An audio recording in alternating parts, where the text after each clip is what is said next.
नमस्ते दोस्तों। Orchid education में आपका स्वागत है। आज हम बायोलॉजी के बहुत ही इंटरेस्टिंग चैप्टर लाइफ प्रोसेसेस को डिटेल में कवर करेंगे। चलिए शुरू करते हैं। हम कैसे टेल करते हैं कि कोई चीज अलाइव है या नहीं? अगर हम एक डॉग को रनिंग करते हुए देखते हैं, या एक काऊ को चूइंग कट करते हुए देखते हैं, या किसी मैन को स्ट्रीट पर शाउटिंग करते हुए देखते हैं, तो हम जानते हैं कि ये लिविंग बीइंग्स हैं। अगर वो स्लीप भी हो तब भी हम उन्हें ब्रीदिंग करते हुए देखते हैं और जानते हैं कि वो अलाइव है। प्लांट्स के केस में कुछ लोग कहेंगे कि वो ग्रीन है या वो टाइम के साथ ग्रो करते हैं, इसलिए वो अलाइव हैं। हम जनरली मूवमेंट को अलाइव होने का एविडेंस मानते हैं, लेकिन कुछ प्लांट्स विजिबली ग्रो नहीं करते और कुछ एनिमल्स बिना विजिबल मूवमेंट के ब्रीथ कर सकते हैं। इसलिए सिर्फ विजिबल मूवमेंट लाइफ का डिफाइनिंग कैरेक्टरिस्टिक नहीं है। इनविजिबल मॉलिक्यूलर मूवमेंट भी लाइफ के लिए जरूरी है। वायरसेस में कोई मॉलिक्यूलर मूवमेंट नहीं होता जब तक वो किसी सेल को इन्फेक्ट न करें, इसलिए उनके अलाइव होने पर कंट्रोवर्सी है। Living organisms well organize structures होते हैं जो एनवायरनमेंट के इफेक्ट्स की वजह से टाइम के साथ ब्रेक डाउन हो सकते हैं। अगर ऑर्डर ब्रेक डाउन हो गया तो ऑर्गेनिज्म अलाइव नहीं रहेगा। इसलिए लिविंग क्रीचर्स को अपने स्ट्रक्चर्स को रिपेयर और मेंटेन करते रहना चाहिए। इन स्ट्रक्चर्स में मॉलिक्यूल्स होते हैं, इसलिए ऑर्गेनिजम्स को मॉलिक्यूल्स को हर समय मूव करना पड़ता है। मेंटेनेंस फंक्शंस उन ऑर्गेनिजम्स में भी चलते रहते हैं जब वो कुछ कर नहीं रहे होते, जैसे कि सोना या क्लास में बैठना। जो प्रोसेसेस साथ मिलकर ये मेंटेनेंस जॉब परफॉर्म करते हैं, उन्हें लाइफ प्रोसेसेस कहते हैं। डैमेज और ब्रेक डाउन को प्रिवेंट करने के लिए एनर्जी की नीड होती है, जो ऑर्गेनिज्म की बॉडी के आउटसाइड से आती है। एनर्जी सोर्स यानी फूड को बॉडी के इनसाइड ट्रांसफर करने के प्रोसेस को न्यूट्रिशन कहते हैं। अर्थ पर लाइफ कार्बन बेस्ड मॉलिक्यूल्स पर डिपेंड करती है, इसलिए ज्यादातर फूड सोर्सेज भी कार्बन बेस्ड होते हैं। आउटसाइड एनर्जी सोर्सेज को बॉडी में यूनिफॉर्म सोर्स ऑफ एनर्जी में कन्वर्ट करने के लिए केमिकल रिएक्शंस की जरूरत होती है। ऑक्सीडाइजिंग रिड्यूसिंग रिएक्शंस मॉलिक्यूल्स को ब्रेक डाउन करने का कॉमन तरीका है, जिसके लिए ऑक्सीजन की जरूरत होती है। बॉडी के आउटसाइड से ऑक्सीजन अक्वायर करने और उसे फूड सोर्सेज के ब्रेक डाउन में यूज करने को रेस्पिरेशन कहते हैं। सिंगल सेल्ड ऑर्गेनिजम्स की पूरी सरफेस एनवायरनमेंट के कांटेक्ट में होती है, इसलिए उन्हें स्पेसिफिक ऑर्गन्स की नीड नहीं होती।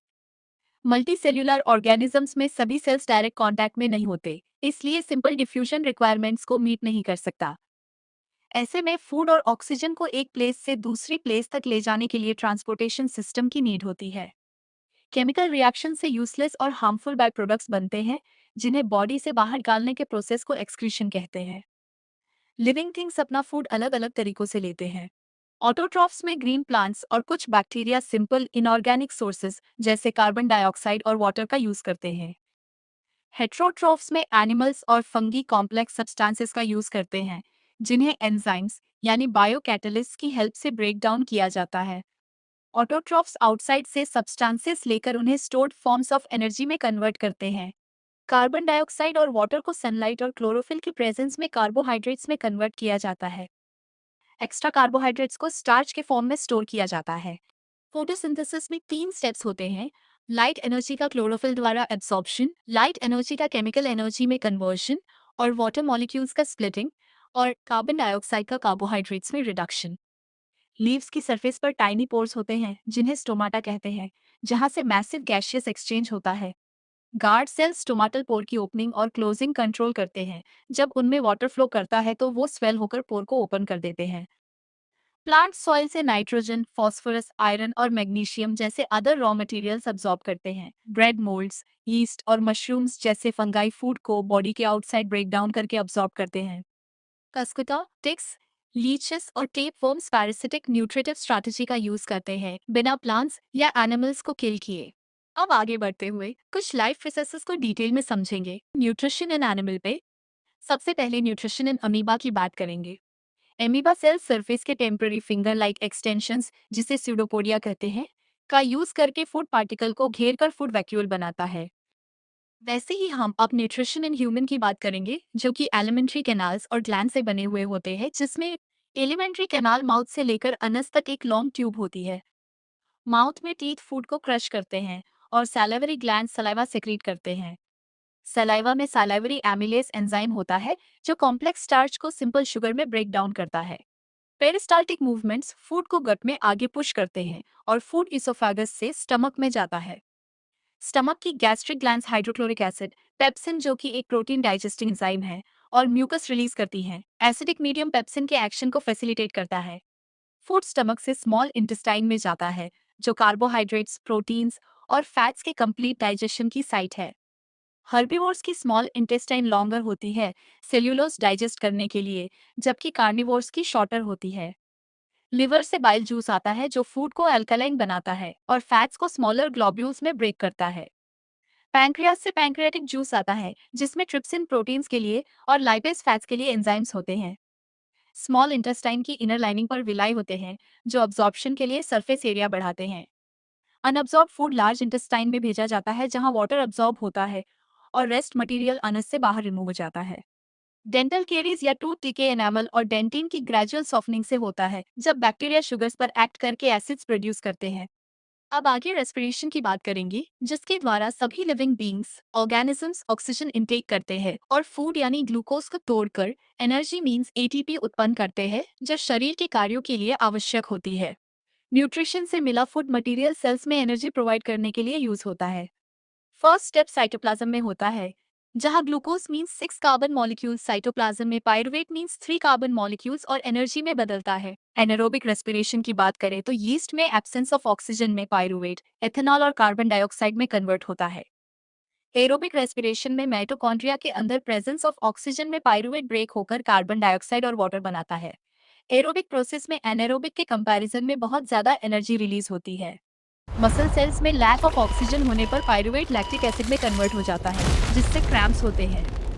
रेस्पिरेशन में रिलीज हुई एनर्जी एटीपी मॉलिक्यूल्स सिंथेसाइज करने के लिए यूज होती है, जो सेल्यूलर प्रोसेसेस के लिए एनर्जी करेंसी है। प्लांट्स में कार्बन डाइऑक्साइड और ऑक्सीजन का एक्सचेंज स्टोमाटा के थ्रू डिफ्यूजन से होता है। एक्वाटिक ऑर्गेनिजम्स पानी में घुली ऑक्सीजन यानी डिसॉल्व्ड ऑक्सीजन का यूज करते हैं, इसलिए उनका ब्रीदिंग रेट टेरेस्ट्रियल ऑर्गेनिज्म से फास्टर होता है। ह्यूमन रेस्पिरेटरी सिस्टम में एयर नॉस्ट्रल से एंटर करती है, जहां फाइन हेयर्स और म्यूकस उसे फिल्टर करते हैं। थ्रोट में रिंग्स ऑफ कार्टिलेज होते हैं जो एयर पैसेज को कोलैप्स होने से बचाते हैं। लंग्स के अंदर पैसेज छोटे ट्यूब्स में डिवाइड होता है और अल्वियोलाई जैसे बालून लाइक स्ट्रक्चर्स में टर्मिनेट होता है। अल्वियोलाई गैसेस के एक्सचेंज के लिए सरफेस प्रोवाइड करते हैं और ब्लड वेसल से रिचली सप्लाइड होते हैं। ह्यूमन बींग्स में रेस्पिरेटरी पिगमेंट हीमोग्लोबिन है जो रेड ब्लड कॉर्पस्कल्स में प्रेजेंट होता है और लंग्स से ऑक्सीजन लेकर टिश्यूज तक पहुंचाता है। कार्बन डाइऑक्साइड वाटर में ज्यादा सॉल्युबल है, इसलिए ब्लड में डिसॉल्व फॉर्म में ट्रांसपोर्ट होती है। ब्लड एक फ्लूइड कनेक्टिव टिश्यू है जिसमें प्लाज्मा होता है। प्लाज्मा फूड, कार्बन डाइऑक्साइड और नाइट्रोजनस वेस्ट ट्रांसपोर्ट करता है और रेड ब्लड कॉर्पस्कल्स ऑक्सीजन कैरी करते हैं। हार्ट एक मस्कुलर ऑर्गन है जो हमारी फिस्ट जितना बड़ा होता है और पंपिंग का काम करता है। ऑक्सीजनेटेड और डीऑक्सीजनेटेड ब्लड को मिक्स होने से रोकने के लिए हार्ट में चैम्बर्स होते हैं।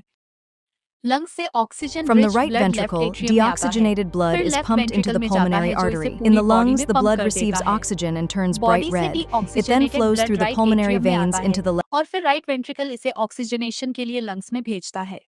वर्टिब्रेट्स में ब्लड हर साइकिल में हार्ट से 2 बार गुजरता है, इसे डबल सर्कुलेशन कहते हैं। ब्लड प्रेशर आर्टरीज में वेन से ज्यादा होता है। Normal systolic pressure 120 millimetre of Hg और डायस्टोलिक 80 मिलीमीटर ऑफ एचजी होता है। आर्टरीज ब्लड को हार्ट से ऑर्गन्स तक ले जाती हैं, जिनकी थिक और इलास्टिक वॉल्स होती हैं, और वेन्स ब्लड वापस लाती हैं और इनमें वाल्स होते हैं। कैपिलरीज स्मॉलेस्ट वेसल्स हैं जहां मटेरियल्स का एक्सचेंज होता है। इंजरी के टाइम लीकेज रोकने के लिए ब्लड में प्लेटलेट्स होते हैं जो क्लॉटिंग में हेल्प करते हैं। लिम्फ या टिश्यू फ्लूइड प्लाज्मा जैसा ही कलरलेस फ्लूइड होता है जो डाइजेस्टेड फैट कैरी करता है और एक्सेस फ्लूइड को वापस ब्लड में ड्रेन करता है। प्लांट्स को वाटर और मिनरल सॉइल से रूट्स के थ्रू मिलते हैं। प्लांट ट्रांसपोर्ट सिस्टम्स दो इंडिपेंडेंट पाथवे से बनते हैं, जाइलम जो वाटर और मिनरल्स के लिए है और फ्लोएम जो प्रोडक्ट्स ऑफ फोटोसिंथेसिस के लिए है। जाइलम में वाटर रूट से अपवर्ड मूव करता है। दिन में ट्रांसपिरेशन यानी इवापोरेशन ऑफ वाटर वेपर एक सक्शन पुल क्रिएट करता है जो जाइलम में वाटर मूवमेंट का मेजर ड्राइविंग फोर्स है। फ्लोएम में सॉल्यूबल प्रोडक्ट्स जैसे सुक्रोज का ट्रांसपोर्ट ट्रांसलोकेशन कहलाता है, जो एटीपी से एनर्जी यूज करके ऑस्मोटिक प्रेशर इंक्रीज करता है। मेटाबॉलिक वेस्ट को बॉडी से रिमूव करने के बायोलॉजिकल प्रोसेस को एक्सक्रीशन कहते हैं। ह्यूमन एक्सक्रीटरी सिस्टम में एक पेयर किडनीज, एक पेयर यूरेटर्स, यूरिनरी ब्लैडर और यूरेथ्रा होते हैं। किडनीज एब्डोमेन में बैकबोन के दोनों साइड्स पर होती है। किडनीज का पर्पस ब्लड से नाइट्रोजनस वेस्ट जैसे यूरिया और यूरिक एसिड को फिल्टर करना है। किडनीज में फिल्ट्रेशन यूनिट्स होती हैं जिन्हें नेफ्रॉन्स कहते हैं, जिनमें बोमन्स कैप्सूल और कैपिलरीज का क्लस्टर जिसे ग्लोमेरुलस कहते हैं मौजूद होता है। इनिशियल फिल्ट्रेट से ग्लूकोज, अमीनो एसिड्स और एक्सेस वाटर सेलेक्टिवली रीअब्सॉर्ब हो जाते हैं। यूरिन यूरेटर से पास होकर यूरिनरी ब्लैडर में स्टोर होता है और अर्ज होने पर यूरेथ्रा से बाहर पास हो जाता है। किडनी फेलियर के केस में आर्टिफिशियल किडनी यानी हीमोडायलिसिस यूज की जाती है, जो ब्लड से नाइट्रोजनस वेस्ट को डायलिसिस के थ्रू रिमूव करती है। प्लांट्स फोटोसिंथेसिस के वेस्ट प्रोडक्ट के तौर पर ऑक्सीजन रिलीज करते हैं। एक्सेस वाटर ट्रांसपिरेशन के थ्रू रिमूव हो जाता है। बाकी वेस्ट प्रोडक्ट्स सेल्यूलर वैक्यूल्स में, फॉलिंग लीव्स में या रेसिन्स और गम्स के रूप में स्पेशली ओल्ड जाइलम में स्टोर होते हैं। प्लांट्स कुछ वेस्ट ऑयल में भी एक्सक्रीट करते हैं। ऑर्गन डोनेशन एक जनरस एक्ट है जिसमें किसी डोनर का ऑर्गन जैसे किडनीज, हार्ट, लिवर या कॉर्निया सर्जिकली रिमूव करके किसी रेसिपिएंट को ट्रांसप्लांट किया जाता है, जिससे उसकी लाइफ बच सकती है।